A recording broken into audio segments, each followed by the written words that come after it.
পুরো পৃথিবী জুড়ে চলছে তৃতীয় বিশ্বযুদ্ধ। আমাদের হাতে এসেছে এ বিশ্বযুদ্ধের গুরুত্বপূর্ণ সব আপডেট সংবাদের শিরোনাম।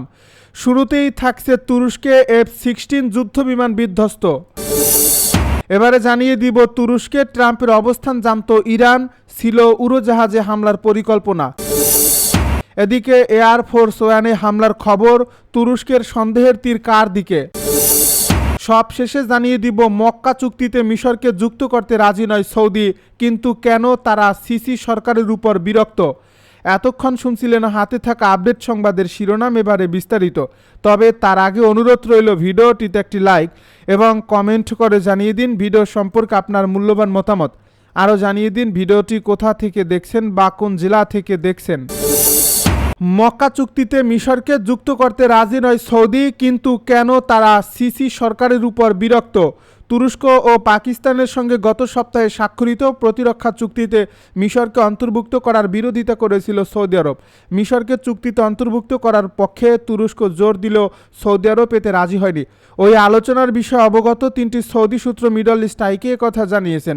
ওইসব সূত্রের একজন সৌদি রাজপরিবারের সাবেক এক জ্যেষ্ঠ উপদেষ্টা, তিনি বলেন রিয়াদ চায়নি মিশর অন্তত এখনই এই চুক্তিতে যোগ দিক। বিষয়টি স্পর্শকাতর হওয়ায় তিন সৌদি কর্মকর্তার কেউই নাম প্রকাশে রাজি হয়নি। তারা প্রত্যেকে বলেছেন মিশরের প্রেসিডেন্ট আবদেল ফাত্তাহ আল সিসির সরকারের প্রতি অসন্তোষ থেকেই সৌদি আরব এমন অবস্থান নিয়েছে। রিয়াদের ধারণা একসময় মিশরের যে কৌশলগত ও সামরিক গুরুত্ব ছিল তা এখন আর নেই। মুসলিমদের পবিত্র নগরী মক্কায় গত শুক্রবার সৌদি আরব, তুরস্ক ও পাকিস্তানের মধ্যে মক্কা যৌথ প্রতিরক্ষা চুক্তি স্বাক্ষর হয়। এই চুক্তি অনুযায়ী যে কোনো একটি দেশের উপর সশস্ত্র হামলাকে তিন দেশের সবার উপর হামলা হিসাবে বিবেচনা করা হবে। সৌদি কর্মকর্তারা একে যৌথ প্রতিরক্ষা সক্ষমতা জোরদারের একটি ব্যবস্থা হিসাবে উল্লেখ করেছেন। তবে কিভাবে এটি বাস্তবায়ন করা হবে, কোন পরিস্থিতিতে এটি কার্যকর হবে এবং সংকটের সময় যৌথ সামরিক সহায়তা কিভাবে দেওয়া হবে, এসব বিষয়ে স্পষ্ট ব্যাখ্যা পাওয়া যায়নি। সূত্রগুলোর মতে মিশরকে এ চুক্তিতে অন্তর্ভুক্ত করার বিরোধিতার পেছনে রিয়াদ ও কায়রোর মধ্যে দীর্ঘদিন ধরে চলা উত্তেজনা ও ভূমিকা রেখেছে। কর্মকর্তারা বলেন মিশরে 2013 সালের গণ অভ্যুত্থানের মাধ্যমে সিসি ক্ষমতায় আসার পর তার সরকারের সবচেয়ে বড় আর্থিক স্বার্থক ছিল সৌদি আরব। তবে গুরুত্বপূর্ণ নিরাপত্তা ইস্যুতে মিশরের কাছ থেকে পাল্টা সমর্থন না পাওয়ায় সৌদি আরব ধীরে ধীরে হতাশা হয়ে পড়ছে। সৌদি সূত্রগুলো বলছে সংযুক্ত আরব আমিরাতের প্রতি কায়রোর নির্ভরশীলতা নিয়েও রিয়াদের উদ্বেগ বাড়ছে। বিশেষ করে দক্ষিণ ইয়েমেনের বিচ্ছিন্নতাবাদী গোষ্ঠীগুলোকে আবুধাবির সমর্থন দেওয়া নিয়ে সৌদি আরব ও সংযুক্ত আরব আমিরাতের মধ্যে বিরোধের পর এই উদ্বেগ আরও বেড়েছে।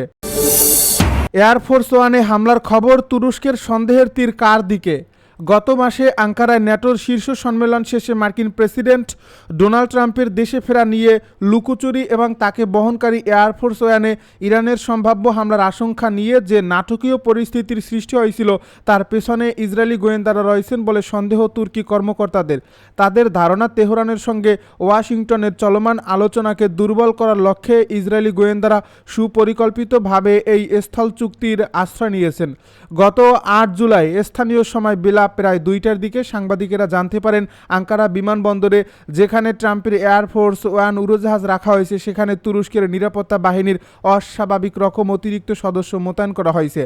ন্যাটোর শীর্ষ সম্মেলন ঘিরে গত 7 ও 8 জুলাই আঙ্কারা কঠোর নিরাপত্তা বলয়ের মধ্যে ছিল। বলতে গেলে সেখানে প্রায় লকডাউন জারি করা হয়েছিল। সরকারি কর্মচারীদের 1 সপ্তাহের প্রশাসনিক ছুটি দেওয়া হয়েছিল এবং শহরটি প্রায় জনশূন্যে পড়ে গিয়েছিল। এমনকি তুর্কি সরকার এ উপলক্ষে তাদের এতিমশগুথ বিমান ঘাঁটি বিশেষভাবে প্রস্তুত করেছিল যাতে বিভিন্ন দেশের রাষ্ট্রপ্রধানরা মাত্র 10 মিনিটের মধ্যে শীর্ষ সম্মেলনের ভেন্যুতে পৌঁছাতে পারেন। এই বিমান ঘাঁটিটি আনুষ্ঠানিকভাবে আঙ্কারা বিমানবন্দর নামে পরিচিত। এই কঠোর ও ব্যাপক নিরাপত্তা ব্যবস্থার মধ্যেই মার্কিন কর্মকর্তারা তুরস্কের কর্মকর্তাদের বলেন তারা ইসরায়েলের কাছ থেকে একটি গোয়েন্দা প্রতিবেদন পেয়েছেন। ওই প্রতিবেদনে ইঙ্গিত দেওয়া হয়েছে ইরান ট্রাম্পকে লক্ষ্যবস্তু করতে পারে। তুরস্কে ডোনাল্ড ট্রাম্পের অবস্থান জানত ইরান, ছিল উড়োজাহাজে হামলার পরিকল্পনা। তুরস্কের রাজধানী আঙ্কারায় ন্যাটো সম্মেলনের সময় মার্কিন প্রেসিডেন্ট ডোনাল্ড ট্রাম্প ঠিক কোথায় অবস্থান করছিলেন, এমনকি হোটেলের কোন তলায় ছিলেন সে তথ্য ইরানের কাছে ছিল বলে জানিয়েছে দ্য নিউ ইয়র্ক টাইমস। বুধবার প্রকাশিত এ প্রতিবেদনটিতে বলা হয়েছে ওই সময় মার্কিন গোয়েন্দারা ইরানের সম্ভাব্য হামলার পরিকল্পনা সম্পর্কেও তথ্য পেয়েছিল। এর মধ্যে এয়ারফোর্স ওয়ানকে লক্ষ্য করে ভূমি থেকে আকাশে নিক্ষেপযোগ্য ক্ষেপণাস্ত্র ছোড়ার পরিকল্পনার তথ্যও ছিল। এছাড়া সম্মেলনস্থলের কাছে কাঁধে বহনযোগ্য ক্ষেপণাস্ত্র সহ এক ব্যক্তির উপস্থিতির তথ্য মার্কিন গোয়েন্দাদের কাছে ছিল বলে প্রতিবেদন উল্লেখ করা হয়েছে। এই হুমকিটিকে বিশ্বাসযোগ্য মনে করায় ট্রাম্পকে গোপনে তুরস্ক থেকে সরিয়ে নেওয়ার সিদ্ধান্ত নেয় যুক্তরাষ্ট্র। এ সময় এয়ারফোর্স ওয়ানকে ডামি বা বিভ্রান্তিমূলক বিমান হিসেবে ব্যবহার করা হয়। প্রকাশ্য ক্যামেরার সামনে ট্রাম্প পুরনো এয়ারফোর্স ওয়ানে উঠলেও পরে গোপনে তাকে একটি সামরিক বিমানে সরিয়ে নেওয়া হয়। সাংবাদিক ও হোয়াইট হাউসের কয়েকজন কর্মকর্তা তখনও ধারণা করছিলেন প্রেসিডেন্ট ওই বিমানেই আছেন। নিরাপত্তা হুমকির বিষয়টি পরে ট্রাম্প নিজেও নিশ্চিত করেছেন। সাংবাদিকদেরকে ট্রাম্প বলেন, সিক্রেট সার্ভিস ও সামরিক বাহিনী চেয়েছিল আমি অন্য ফ্লাইটে অন্য বিমানে যাই, আমাকে তাদের কথাই শুনতে হয়।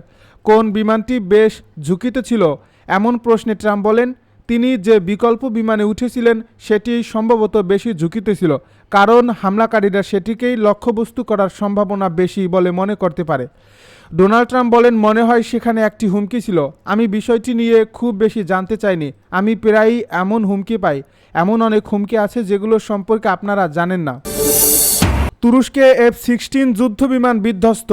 তুরস্কের উত্তর পশ্চিমাঞ্চলীয় ইয়ালোবা প্রদেশে প্রশিক্ষণ চলাকালে একটি F-16 যুদ্ধবিমান বিধ্বস্ত হয়েছে, তবে এই বিমানটির পাইলট নিরাপদে বের হয়ে আসতে সক্ষম হয়েছেন।